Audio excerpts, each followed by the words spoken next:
cargo que ele representa é muito maior que ele. Ele é o topo de uma pirâmide, mas a base dessa pirâmide, nós estamos falando aí de centenas de promotores, de procuradores, aliás, se envolvemos procuradores e promotores de justiça, nós estamos falando de milhares de promotores que sabem do seu dever constitucional e fizeram um juramento. Essa pressão que vem da base é mero representante dessa base, eu acho que vai impulsionar o procurador a fazer o que é certo, aliado, obviamente, à pressão da sociedade, que é transmitida e se torna público através da imprensa, através de vocês. Então, eu acho que diante da pressão do Congresso Nacional, a pressão popular, que ela é feita principalmente nas redes sociais, através da imprensa, e a própria pressão do Ministério Público, lembrando que ele vai ficar com as pessoas que tem privilegiado os crimes conexos, então algumas pessoas vão ser julgadas por ele também, porque há uma conexão de crimes com quem cometeu crime sendo autoridade. Vamos lembrar que, além disso, nas esferas estaduais, nas esferas,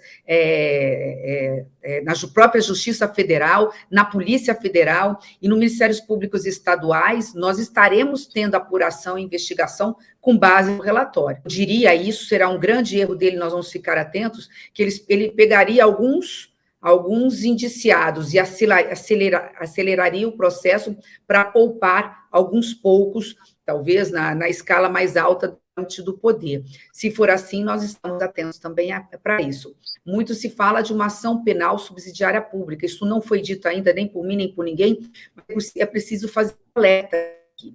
Se a inércia do procurador pelos próximos 30 dias, ele tem 30 dias para analisar, a inércia pode levar, sim, a uma ação penal privada subsidiária pública, mas se ele conhece a lei, ele fizer o arquivamento de uma dessas autoridades, aí há um questionamento jurídico se, com base nesse arquivamento, caberia uma ação penal subsidiária.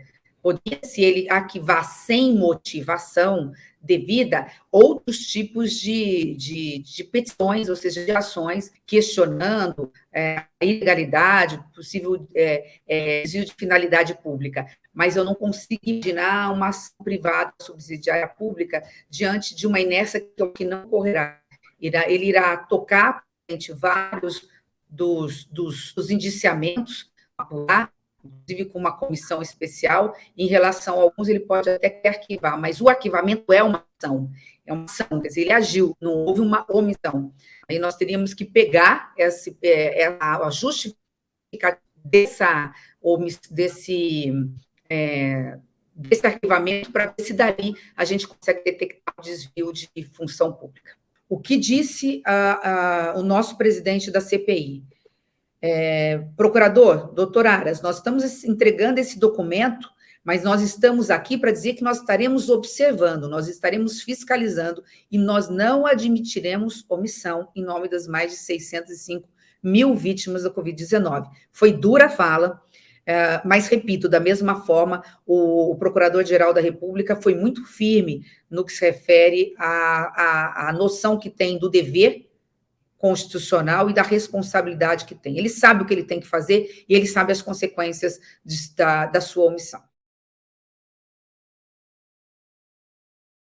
A CPI já deu certo. A CPI escancarou a inércia, a omissão dolosa do governo federal. Ela colocou vacina no braço do povo brasileiro, porque, se não fosse isso, eles não acelerariam os contratos de vacinas e as compras de vacinas no mundo, eles não tinham interesse, porque eles não acreditam na vacina.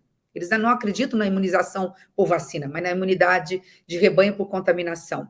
Ele escancarou esses crimes contra a administração pública, ele mostrou também o que estava acontecendo com alguns planos de saúde ou nos meandros de parte da medicina brasileira, muito pequena, é verdade, porque só temos a agradecer os nossos médicos e profissionais da saúde, e ele trouxe à luz também a realidade de um país que é racista, de um país que é homofóbico, num país onde há misoginia, quando escancarou em rede nacional alguns episódios lamentáveis relacionados a esse assunto. Então, acho que a CPI fez história, ela foi a mãe de todas as CPIs, porque ela comprovou que é possível, sim, com trabalho sério, fazer com que uma investigação da classe política corte na própria carne, porque foi isso que aconteceu. A CPI não só indiciou, não só levou para a investigação cidadãos comuns, mas colocou servidores de alto padrão, de alto nível, militares,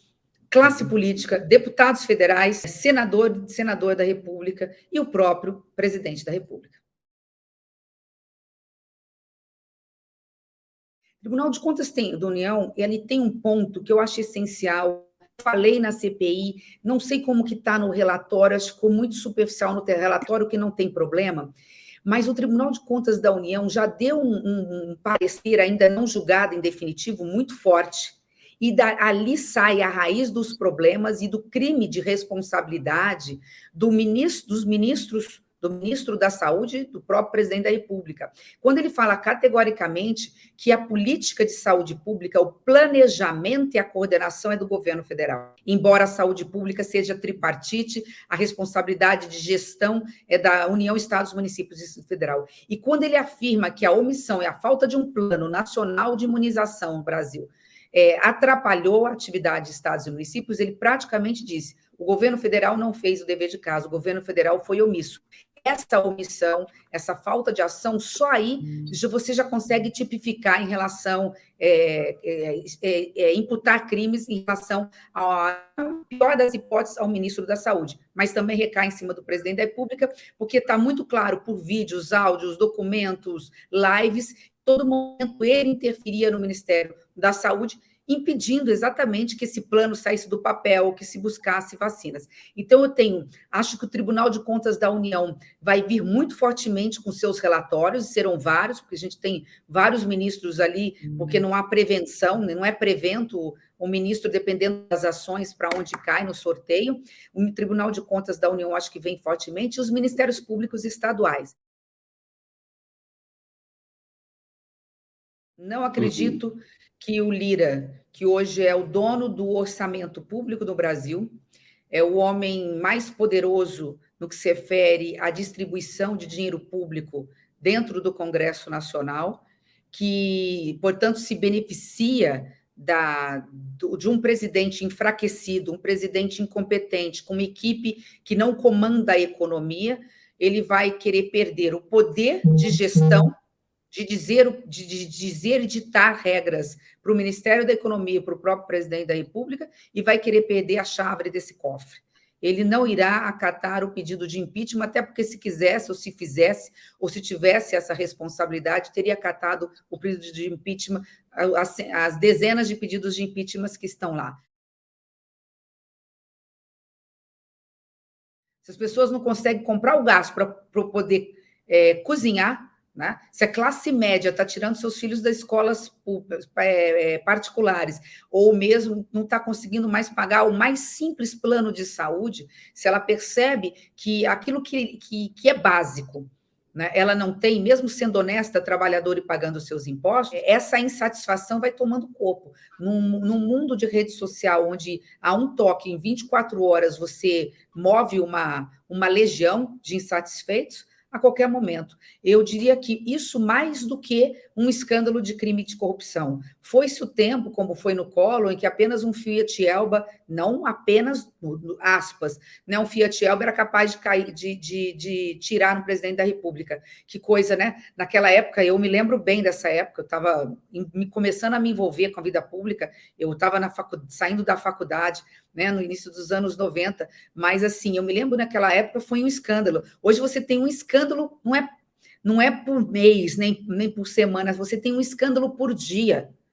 Se a população não se rebelou diante de tudo que soube, que o presidente da República fez e deixou de fazer na maior crise sanitária, na maior pandemia que o Brasil já viveu, e, consequentemente, na maior crise econômica que nós estamos vivendo, e eu não estou falando apenas da omissão do presidente da República, né, do negacionismo, de querer que todo mundo se contamine rápido para poder voltar ao mercado de trabalho. Eu estou falando também das denúncias sérias de crimes de corrupção que ele tomou conhecimento e não fez nada. Aliás, crimes de corrupção cometidos por quem ele nomeou. Foi ele que nomeou os ministros da Saúde, foi ele que tirou os ministros da Saúde, foi ele que nomeou o líder do governo dele, Ricardo Barros, foi ele que deixou dentro do Ministério da Saúde um núcleo militar também, né, ou da reserva ou da ativa, que também presenciou toda essa cena e não teve a capacidade de gestão. Então, se a população brasileira não conseguiu se indignar e reagir diante desse escalabro, que eu não sei se tem, no Brasil não tem precedentes, eu não sei se tem no mundo, né? Não acredito que vá ser um escândalo de corrupção maior ou menor que vai levar a população para a rua. Acredito que vai ser realmente a fome. Nós temos um número recorde de miseráveis hoje no Brasil. Voltamos à década de 80, quando eu ainda na faculdade, indo para a faculdade no centro de Rio de Janeiro, quantas vezes vi pessoas buscando comida na lata de lixo, comendo restos de tomate podre. Nós estamos a 1 ano das eleições. Então, neste momento, é o momento dos nomes serem colocados. As pessoas precisam, a população brasileira precisa entender que não precisa voltar ao passado e muito menos continuar com o presente, que ela tem opção. Já que a soberania é popular, numa democracia, nós temos que dar a oportunidade do eleitor escolher dentro de uma gama de candidatos, ainda que esses candidatos lá na frente, ainda no primeiro turno, se unam numa frente democrática. Mas nós não podemos ter já, há 1 ano da eleição, uma disputa entre o passado e o presente. A gente precisa olhar para frente, precisa falar de futuro, e para falar de futuro a gente precisa de nomes novos que se coloquem na disputa. Então, eu louvo a coragem dos partidos, do PSD, do PSDB, do PDT, de partidos que colocam os seus candidatos na disputa eleitoral no momento em que o Brasil mais precisa. E também entendo que o MDB não pode ficar inerte nessa situação. Não vamos esquecer que lá atrás foi o MDB que abrigou todas essas correntes ideológicas. E no momento que o Brasil mais precisa, como hoje, não pode ficar de fora. Então, acho que nos próximos dias nós teremos uma posição do MDB. Embora já disse que o meu mandato se encerra em 2022, eu, a princípio, estava me estruturando para ser pré-candidata à reeleição ao Senado, eu aprendi sempre com meu pai que missão a gente não escolhe, a gente cumpre. Então, se for mesmo essa vontade do partido, isso está sendo gestado, isso está sendo construído, nos próximos 15 dias saberemos, eu coloco meu nome, sim, à disposição na disputa presidencial.